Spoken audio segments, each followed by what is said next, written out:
Oi, tudo bem? É sempre um prazer ter a sua companhia em mais um Negócios na Pauta. Hoje vamos falar sobre um assunto que impacta o setor portuário, industrial, imobiliário, urbano, entre outros negócios na cidade. O Plano Diretor de São Luís. O Plano Diretor Municipal é um instrumento para dirigir o desenvolvimento do município nos seus aspectos econômico, físico e social.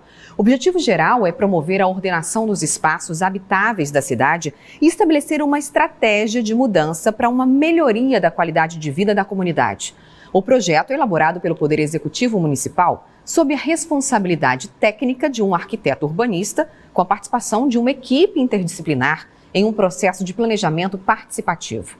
É uma lei municipal que impõe obrigações aos proprietários de solo urbano não edificado, subutilizado ou não utilizado, conforme estabelecido na Constituição Federal.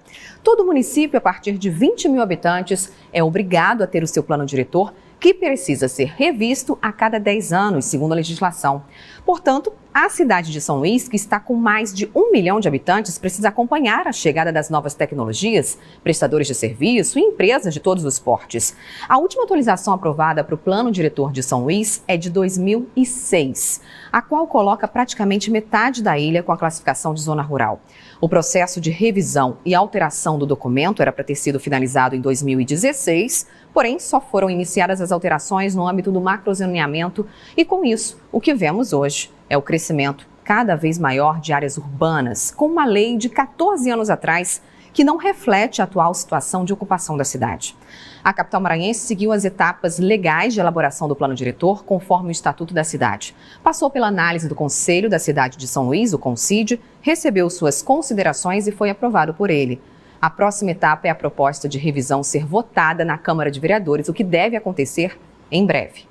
Entre as principais alterações está a inclusão do inciso 4, artigo 3º, que é promover a regularização fundiária em áreas rurais, respeitando os direitos territoriais e culturais de comunidades tradicionais, quilombolas, de pescadores, de extrativistas, de assentamentos rurais e da agricultura familiar, e considerando as normas ambientais. Além disso, a revisão prevê a elaboração de instrumentos de avaliação e compensação dos impactos sociais e econômicos da implantação de empreendimentos em áreas urbanas, cuja dinâmica econômica e social já esteja consolidada. Outra proposta é incluir parâmetros de ocupação nos mapas de macrozoneamento ambiental e de delimitação urbana e rural, adequando a legislação federal e a cartografia mais atual da cidade, devido ao crescimento urbano. Com a modificação proposta, haverá uma diminuição de 41% de zona rural, redução das áreas protegidas de dunas, redução na área de recarga de aquíferos, diminuição da área ambiental do sítio Santa Eulália e diminuição da área da APA do Maracanã. A possibilidade de redução da zona rural da cidade para transformação em zona urbana gera preocupação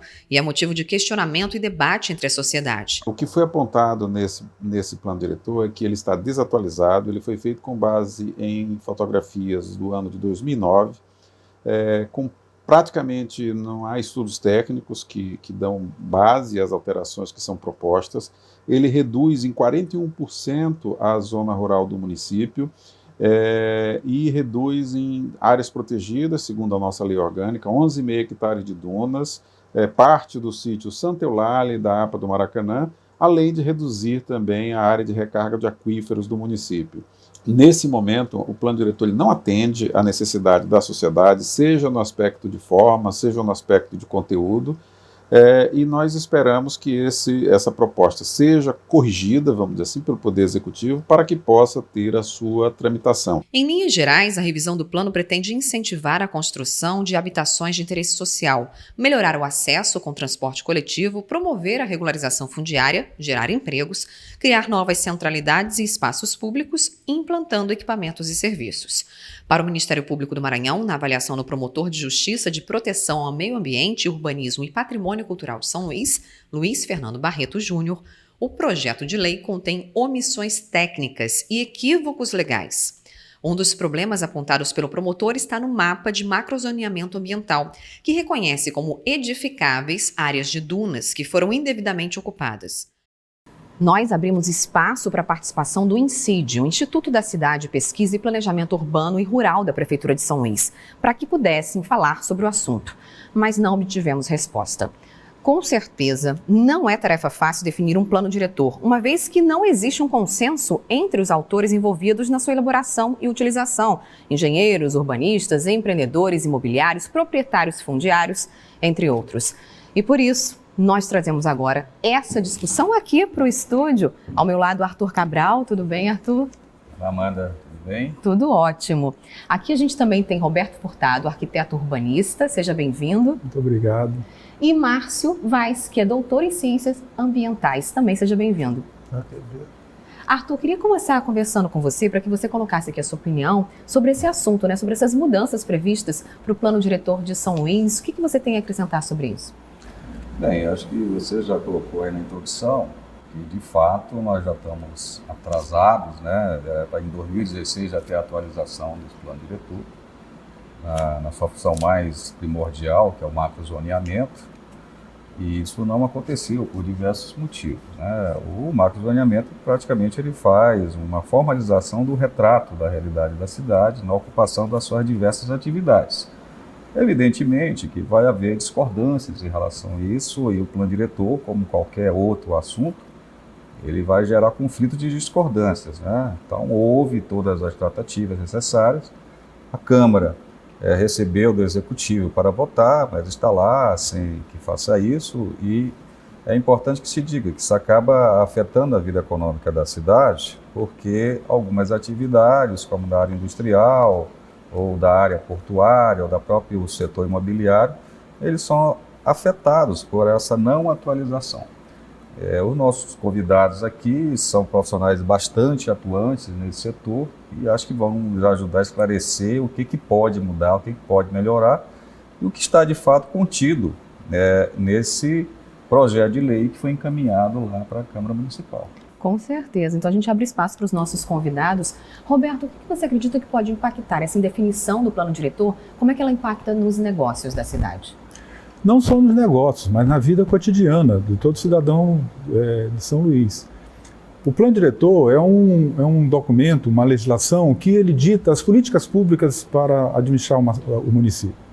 E ele analisa todas as necessidades que esse município tem e propõe encaminhamentos através dessa legislação. O que acontece é que a nossa legislação, não só o plano diretor, como você falou, que é de 2006, mas nós temos um problema ainda maior, que a gente tem a lei de zoneamento, que é a lei aplicável, que é a lei que realmente impacta, Arthur, na questão do desenvolvimento urbano, que é de 92. E ela só pode ser atualizada depois da atualização do plano diretor. O plano diretor tem apenas uma peça que traz alguma aplicação direta no desenvolvimento da cidade, que é o macrozoneamento urbano e ambiental. Essa peça foi amplamente discutida e esse plano está sendo discutido desde 2015. Aliás, desde 2014 que se voltou a discutir a atualização das legislações urbanísticas de São Luís. Em 2015 ele entrou em pauta para ser discutido. Essa discussão findou em 2017. Em 2018 aconteceram as audiências públicas, né, que é do rito legal da aprovação de qualquer legislação urbanística. E no final de 2019 ele foi encaminhado para a Câmara e está lá para ser votado.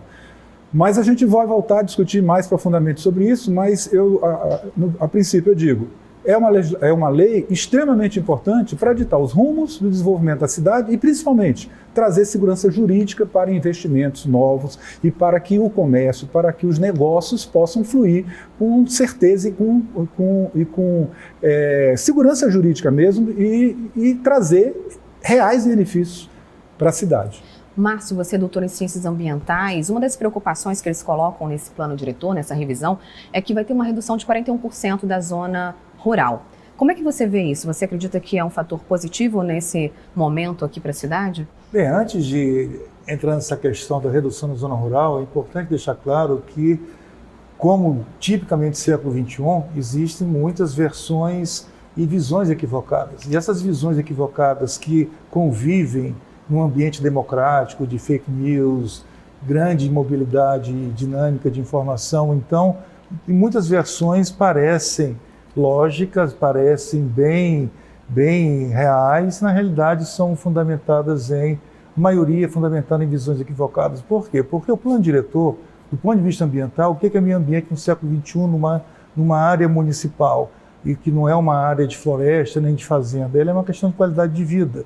Então, discutir meio ambiente na zona urbana como área de preservação para mamífero reproduzir, pousio de aves, isso aí é uma discussão que não foi ainda devidamente aprofundada no Brasil, porque não faz sentido. O que é meio ambiente, você pega os índices da ONU de desenvolvimento para o século XXI, em zonas urbanas, é saneamento, é transporte, segurança. Então não é uma questão ambiental tradicional. Então isso é importante deixar claro.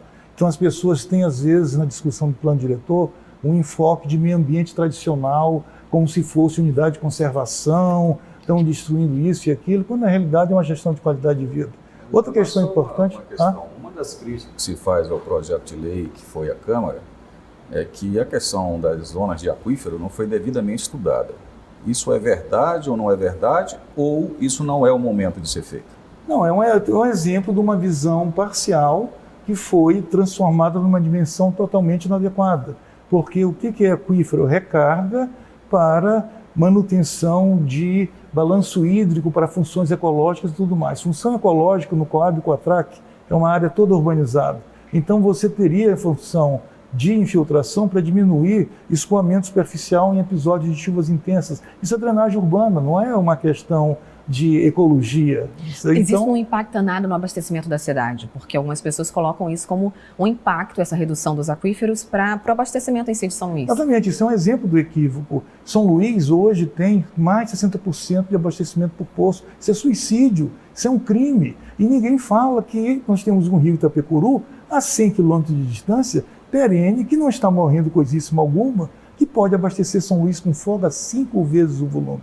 Então, São Luís tem um problema de água clássico, porque não tem um sistema de abastecimento. Basta fazer uma adutora de Italuís. Fortaleza, com 2 milhões, abastecida por um Castanhão, que é um açude, centenas de quilômetros. Se você falar no Ceará, que tem um rio perene, uma vazão mínima suficiente para abastecer São Luís em 10 vezes o volume, a 100 quilômetros de distância, e a gente há 20 anos está discutindo para fazer uma adutora, eles vão dizer, vocês são muito incompetentes. É importante essa colocação no Márcio, porque nós gravamos aqui um programa que foi exatamente sobre o novo marco regulatório de saneamento. Né? E veio o problema basicamente de São Luís é a distribuição de água. Porque nós temos produção de água abundante. E nós não temos um controle efetivo sobre a perfuração de poços artesianos. Né? Que é uma loucura. Aí você cria um problema de aquífero que vai ser contaminado e você tem uma questão sendo colocada no plano diretor como uma questão fundamental, a garantia de abastecimento de poço. Isso é um absurdo. Então, na realidade, a recarga de aquífero para nós, ela é totalmente irrelevante. Então, você poderia ter questões muito mais sérias, como a questão do saneamento, a questão da urbanização informal, das invasões. A gente vai discutir que esses realmente são os problemas. Então, na realidade, quando você tem uma visão equivocada de que a zona rural está sendo comprometida, você passa a ideia de que São Luís tem uma zona rural estratégica que convive com a cidade. Não, a zona rural de São Luís, apenas uma pequena porção dela produz o que é realmente uma produção rural. Ela é uma grande invasão urbano misto, então ela não tem uma função rural, mas tem uma visão romântica de que a zona rural de São Luís é essencial para as comunidades tradicionais e tudo mais. Isso aí é um mito. Então, é um exemplo. Agora, uma questão fundamental do plano diretor é o seguinte: o plano diretor não é só resolver os problemas de hoje, ele tem uma visão de cidade, ele tem uma visão de município, ele projeta o município São Luís do futuro. É a questão do território. Então, discussão de vocações, discussão de como São Luís se encaixa no modelo regional nacional. Isso são coisas que não estão escritas, mas elas têm que ser discutidas pelos gestores. E a gente vai discutir já já. A gente faz uma pausa agora para um breve intervalo e volta em instantes com mais negócios na pauta. Até já!